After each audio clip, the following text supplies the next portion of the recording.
ইয়াৰ পিছতে আমি সম্বৰ্ধনা জ্ঞাপন কৰিম ৰক্তিম তালুকদাৰ আঠাশী দশমী আমাৰ সমাজখন বৰ কষ্টপূৰ্ণ হৈছে বুলি মই অনুভৱ কৰিছোঁ কিয়নো এনেকুৱা সুন্দৰ সুন্দৰ ভাষণ বিদ্যা নিকেতনৰ আজি এটা বৰ গৌৰৱৰ দিন 30টা বসন্ত অতিক্ৰম কৰিলে ছাত্ৰ ছাত্ৰীক খুব শিক্ষাৰ্থীৰে মানৱ সম্পদ গঢ়াৰ যিটো পৰিকল্পনা সেই উদ্দেশ্যেৰে ইয়াত শিক্ষাদান কৰি বহুতো ছাত্ৰ ছাত্ৰীক আচলতে আগবঢ়াই দিছে।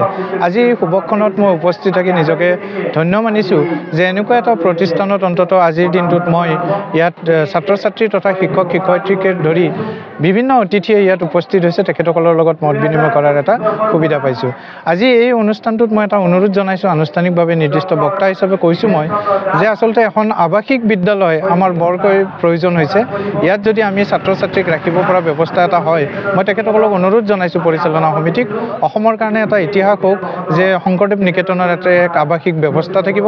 ছাত্ৰ ছাত্ৰীয়ে মানৱ সম্পদ গঢ়াৰ আখৰাখিনি যাতে ইয়াৰ পৰাই আৰম্ভ হয় এইখিনি মই তেখেতসকলক অনুৰোধ জনাইছোঁ। ইয়াৰ উপৰিও মই আজি এটা হঠাৎ ইয়াত কাৰ্যসূচী ৰূপায়ণ কৰিছোঁ নিৰ্দিষ্ট বক্তা হৈও যে আমাৰ যাদুৰ আঁৰত যে বিজ্ঞান লুকাই আছে, যাদুৱে যে মানুহক অন্ধবিশ্বাসৰ বশৱৰ্তী হৈ সমাজত বিভিন্ন ধৰণৰ নকৰিবলগীয়া কাম কৰাইছে।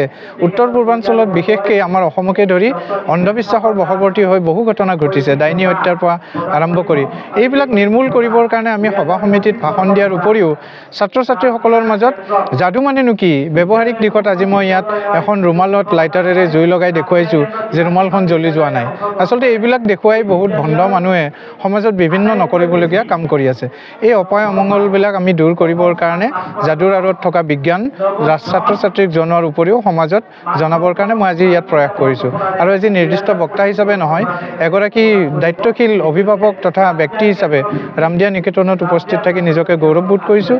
এইখন নিকেতনৰ যিটো ৰিজাল্ট তেওঁলোকৰ যিটো ছাত্ৰ ছাত্ৰীৰ ফলাফল আচাৰ্যসকলক ধন্যবাদ জনাইছোঁ।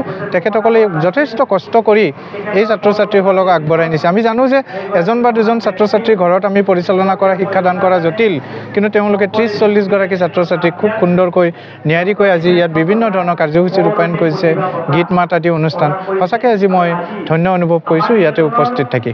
ধন্যবাদ।